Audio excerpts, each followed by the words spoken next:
దీనికి you are like present మీకే మేము ఫస్ట్ మైక్ ఇచ్చేస్తున్నాం నాన్నగారు, మీ దగ్గర నుంచి స్టార్ట్ అవుతుందన్నమాట.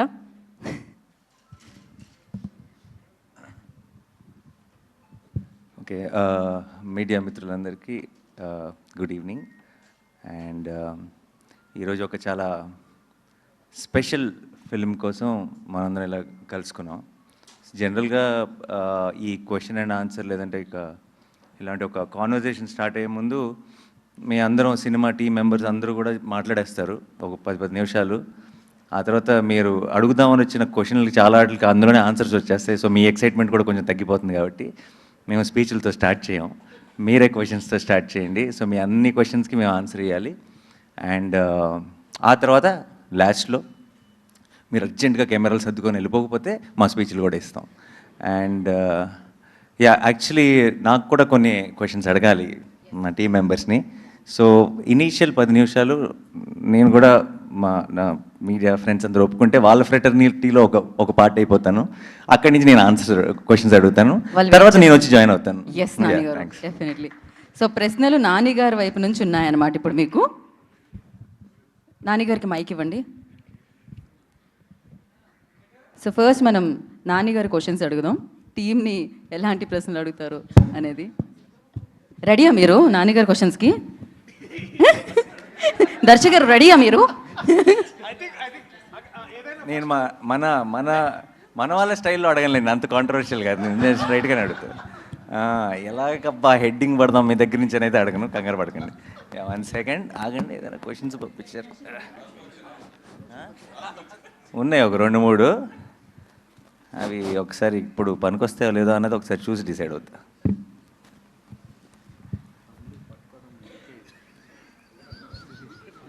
సరే ముందు నేను అనుకున్నది అడిగేస్తా. Okay, please please please producer గారు.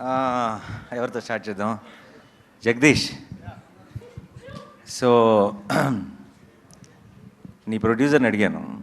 ఓకే, అదే నన్ను నేను అడుక్కున్నాను. బేసిక్లీ నీ ప్రొడ్యూసర్ చాలా చాలా మంచి డైరెక్టర్ దొరికాడని ఫీల్ అవుతున్నాడు. నువ్వు మంచి ప్రొడ్యూసర్ దొరికాడని ఫీల్ అవుతున్నావా? 100% సార్, 200%. అంత షార్ట్ ఆన్సర్ ఇస్తే ఒప్పుకోరు ఇక్కడ. కొంచెం ఎక్స్ప్లెయిన్ చేయాలి, కొంచెం పొగడాలి.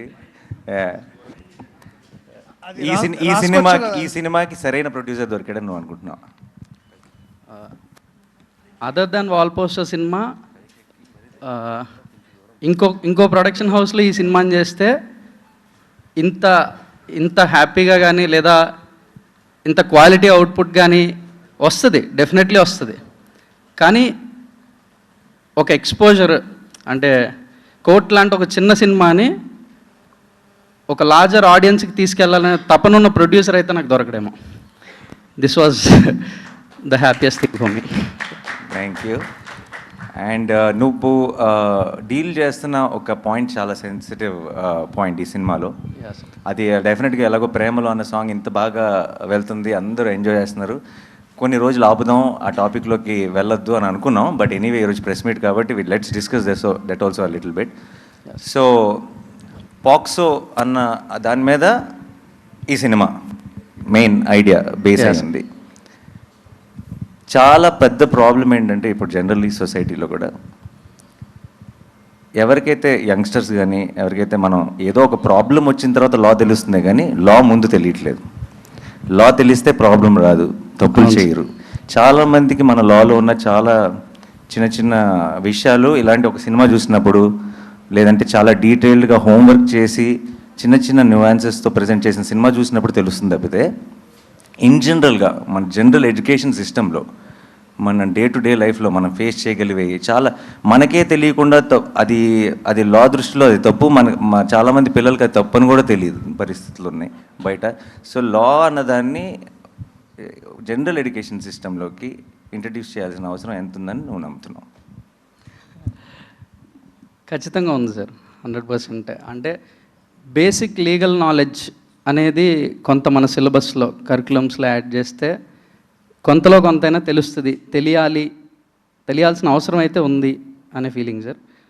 అట్లాంటిది ఏదో ఈ సినిమాలో కొంచెం చెప్పడానికి ప్రయత్నించాం. ఈ సినిమాలో కొంచెం కాదు, నాకు పాక్సో అంటే నాకు అసలు పెద్దగా పూర్తి ఐడియా లేదు, పైన విన్న విషయాలు. కానీ సినిమా నేను చూసిన తర్వాత నాకు అసలు ఒక కంప్లీట్ అండర్స్టాండింగ్ వచ్చింది అసలు ఏం జరుగుతుంది, దాని పర్పస్ ఏంటి, దాన్ని అక్కడక్కడ చేసిన మిస్యూజ్లు ఏంటి, లేదంటే దానికి ఉన్న పొటెన్షియల్ ఎందుకు తెలియాలి ఇప్పుడున్న యంగ్స్టర్స్ అందరికీ కూడా ఆ కేస్ రిలేటెడ్ తాలూకు వెయిట్ ఏంటి అన్నది తెలియాలి అన్నది నాకు సినిమా చూసిన వెంటనే క్లారిటీ వచ్చింది. అండ్ సినిమా చూసిన అందరికి కూడా ఐ థింక్ దాని గురించి ఫుల్ డీటెయిల్ తెలుస్తుంది. Amazing work.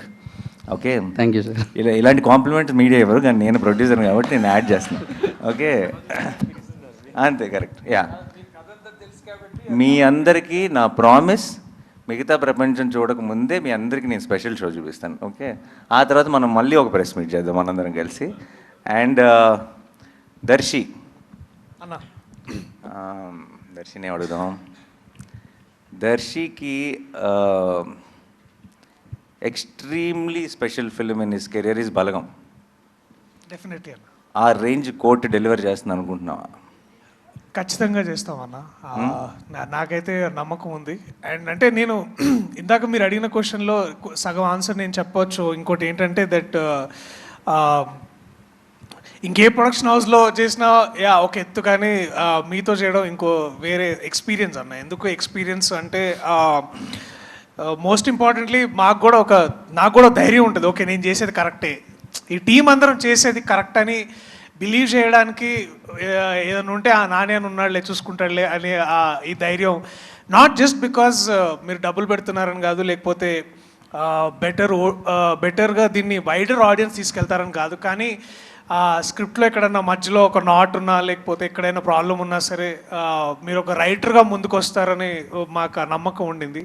అండ్ డైరెక్టర్గా కూడా మీరు మమ్మల్ని అంటే ఇతన్ని కానీ లేకపోతే ఇక్కడ అంటే బట్ నాకు తెలుసు అన్న, I think your a successful actor because you're also a great writer. And నాకు ఆ నమ్మకం ఉంది. So that's the reason I think this is a better experience. నిజంగా రాసిన ఏం లేదు అసలు ఎప్పుడు, బట్ అప్పుడప్పుడు మంచి ఐడియా వస్తాయి. But at least you know what is a better material. So yeah, అది నాకు తెలుసుగా, నేను ఎందుకు అడుగుతా, మీరు అడగండి కావాలంటే. ఓకే, అండ్ నేను నా సైడ్ నుంచి చెప్పాల్సిన మాట, నేను నీకు గుర్తుందా, నేను దర్శన్ కలిసినప్పుడు నేను అన్నాను, నాకు పర్సనల్ ఫేవరెట్, నాకు బలగం అంటే, బలగంకి నేను చాలా పెద్ద ఫ్యాన్. అది ఐ థింక్ అందరికీ తెలుసు, నేను చాలాసార్లు మీడియాలో కూడా షేర్ చేసుకున్నాను. ఈ సినిమా స్టార్ట్ చేసేటప్పుడు దర్శి నేను నా ఆఫీస్ బయట ఉన్న లాన్లో సరే వీఆర్ స్టార్టింగ్ ద ప్రాజెక్ట్ అని మాట్లాడుకున్నప్పుడు దర్శితో అన్న, no matter what, this should be your second best film Darshi, అలా చేయాలి మనం అని నేను ఫిక్స్ అయ్యా. అంటే Balagam is the best film అని. రీసెంట్గా సినిమా చూశాను, I think second best film కాదు, ఫస్ట్ దాంతో పోటీ పడుతుందని నా నమ్మకం. Thank you.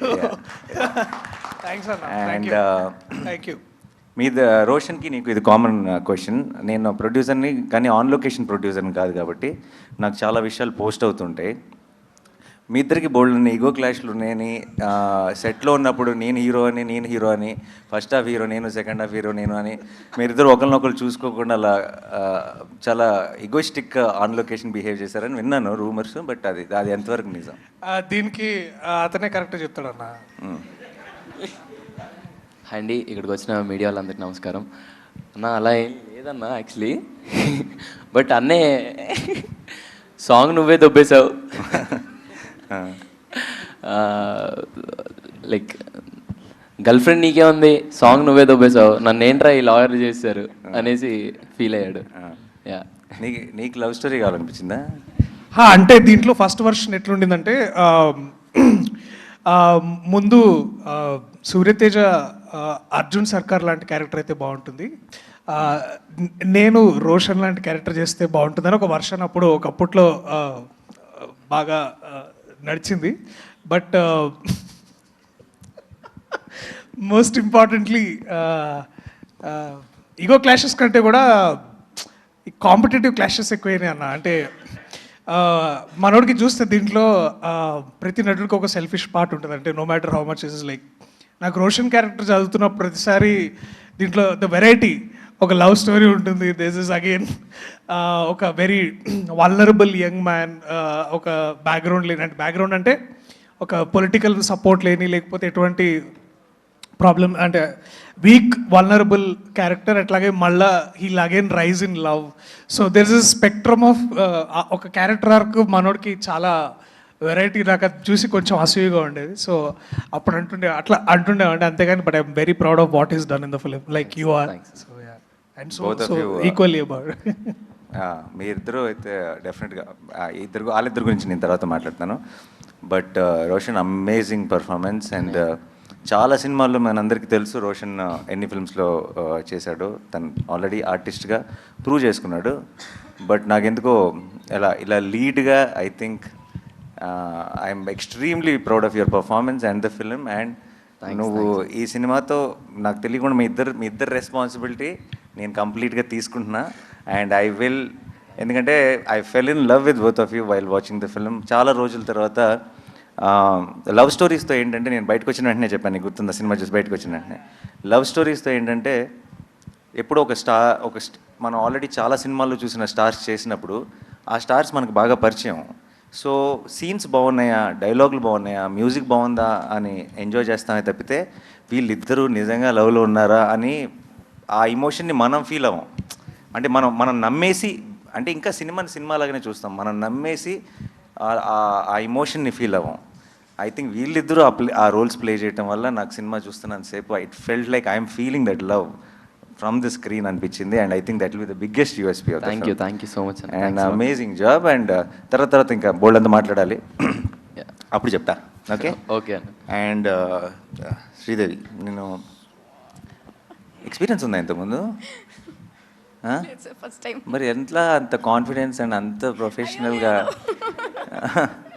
అమేజింగ్. అండ్ నువ్వు చాలా 1-2 సార్లు, not going to the details, but చివరిలో రోహిణి మ్యామ్తో నువ్వు ఏడ్ చేపెట్టుంది, ఆవిడ కూడా ఏడ్ చేస్తుంది ఆ మూమెంట్లో. ఇప్పటికి 4 సార్లు చూసాను అనుకుంటా ఆ సీన్ సినిమాతో ఒకసారి, అండ్ దాన్ని ఇంతకుముందు షూటింగ్ దగ్గర ఒక 3 సార్లు తీసుకొచ్చి చూపించు. 4 సార్లు నా కళ్ళలో నీళ్ళు తిరిగినాయి. And amazing performance. అండ్ నీకు ఏం క్వశ్చన్ అడగాలి? ఏమైనా కంప్లైంట్స్ ఉన్నాయా ఎవరైనా టీం మెంబర్స్ మీద, నా మీద కానీ ఏమైనా ఉంటే ఇప్పుడే this is your opportunity. Sir Jagadish గారి మీద కంప్లైంట్ చెప్పేసే మరి అయితే.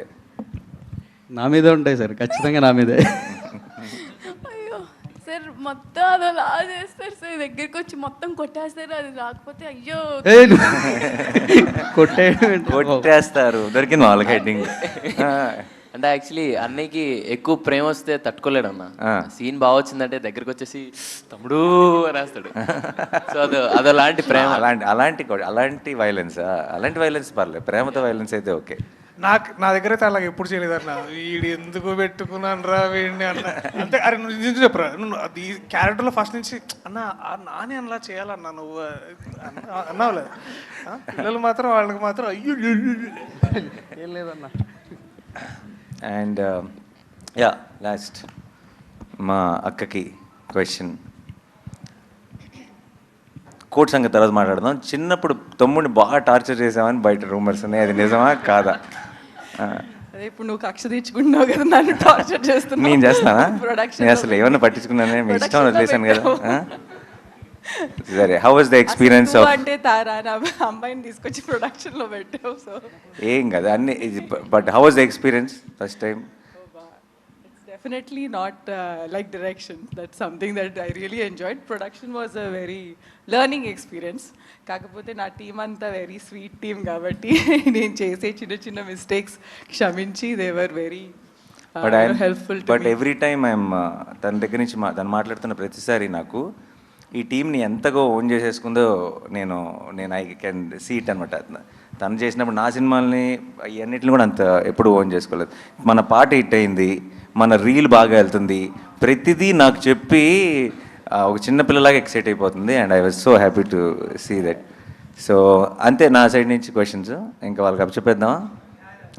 ఇప్పుడు దాకా జరిగింది వార్మప్ మాత్రమే, అసలైన అటాక్ ఇప్పుడు జరగబోతుంది. నేను పైకి వచ్చి సరే నాని గారు మీ దగ్గర నుంచి స్టార్ట్ చేద్దాం. నాని గారు మీ దగ్గర నుంచి స్టార్ట్